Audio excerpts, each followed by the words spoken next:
नमस्कार दोस्तों, जय जोहार। मैं कौशल तिवारी और बीनिया संध्या में आपका स्वागत है।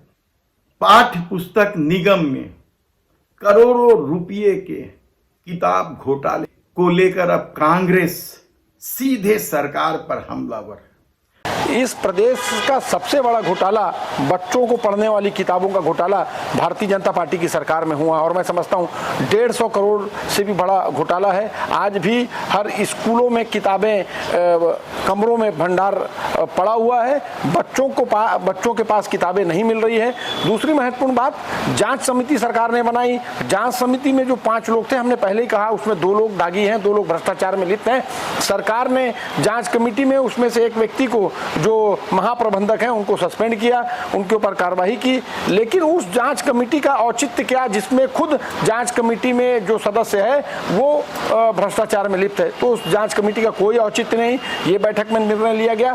बैठक में निर्णय लिया गया कि रेणु पिल्ले जी, जो विभाग की सचिव हैं, उनसे हम लोग मिलेंगे और उसके बाद आगे की बात उस पर हम लोग रखेंगे। और किस प्रकार से इस पूरे प्रदेश में एक जो बड़ा पुस्तक घोटाला भारतीय जनता पार्टी की सरकार में हुआ है, इस जनता को और सरकार के बीच में सारी चीजों की पारदर्शिता होना चाहिए। जनता को पता चलना चाहिए कि स्कूल में बच्चे कितने थे और कितनी किताबों को प्रिंट किया गया।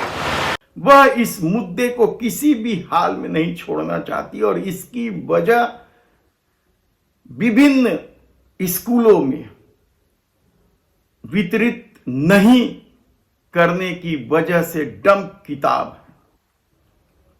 और इन किताबों को लेकर अब कांग्रेस ने सरकार को घेरने की बड़ी रणनीति बना ली है, जिसके तहत सभी जिलाध्यक्षों को अपने अपने क्षेत्र के स्कूलों में डंप किताब और वितरित किताब की संख्या पूछी है, जानकारी मांगी है।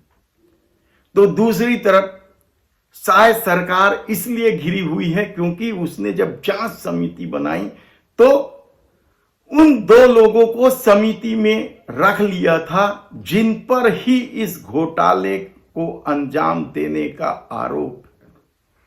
हालांकि बाद में सरकार ने उसमें से एक प्रेम प्रकाश शर्मा को सस्पेंड कर दिया, लेकिन दूसरा शख्स कौन है जिसे सरकार ने जांच समिति में रखी? और अब जब जगह जगह से किताबें मिलने लगी है और मामला तूल पकड़ने लगा है, तो आईएएस रेणु पिल्ले को जांच अधिकारी बना दिया गया। यानी किस तरीके से स्कूली बच्चों की नई किताबों को रद्दी के भाव में बेचने का खेल खेला गया, किस तरीके से सप्लायरों को, जो छापते हैं किताब, उनको फायदा पहुंचाने के लिए विद्यार्थियों की दर्ज संख्या से अधिक संख्या में किताब छपवाई गई।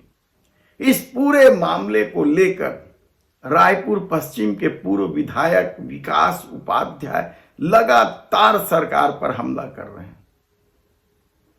दूसरी तरफ सरकार जीरो टॉलरेंस, भ्रष्टाचार में जीरो टॉलरेंस की बात करते नहीं थकती है। लेकिन इस पूरे मामले में कहा जा रहा है कि भारतीय जनता पार्टी के कुछ सप्लायर और सत्ता के समर्थक, कुछ अधिकारी घेरे में आ रहे हैं और उन्हें बचाने की कोशिश हो रही है। पूरा मामला किसी से छुपा नहीं है कि किस तरीके से सबसे पहले धरसीवां क्षेत्र के एक गोदाम में यह किताबें बरामद हुई थी और उसके बाद हिंदू हाई स्कूल से लेकर अभनपुर और कई क्षेत्रों से इसी तरीके से वितरित नहीं किए जाने वाले किताब बरामद हुए थे। और इसे लेकर कांग्रेस लगातार हमलावर है। वह इस मुद्दे को किसी भी हाल में नहीं छोड़ना चाहती है और सड़क से लेकर सदन तक की लड़ाई की बात कर रही है। कहा जा रहा है कि आने वाले दिनों में इस मामले को विधानसभा में भी जोर शोर से उठाकर सरकार को कांग्रेस घेरने वाली और इसकी रणनीति बन गई है और इसी के तहत अपने पदाधिकारियों से जानकारी मंगाई जा रही है। से ज्यादा है। जब वहाँ किताब बच्चों को बढ़ गया तो 25,000 किताब वहाँ कैसे पढ़ता? और सीलन आ रहा है, चूहा खा जाएगा। दीपक लग जाएगा। अरे ये लोग खुद पहले तो इसका मापदंड क्या है छपवाने का?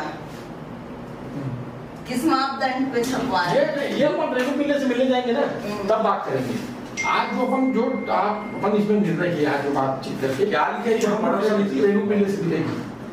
ये जांच समिति में जो एक सदस्य था, अपन ने पहले भी बोला था भ्रष्टाचार में लिप्त है, उसमें वो साबित हो गया। और समिति का फिर क्या मतलब है? ठीक है, वो समिति कोई चौकीदार 5 में से एक आदमी था, एक भ्रष्टाचार में लिप्त, उन लोगों ने खुद जांच कमेटी से निकाल के बताया, तो उस जांच समिति का औचित्य क्या है? अच्छा, 2 जांच समिति बना था ना, रेणु पिल्ले भी एक 15 सदस्यीय जांच समिति बनाई है, तो मैं बोल रहा था उसको भी देखना है कि आने वाले दिनों में यह मामला किस तरीके से तूल पकड़ता है। इस मामले में लिप्त लोगों के खिलाफ कड़ी कार्रवाई होती है या मामले की लीपापोती होती है।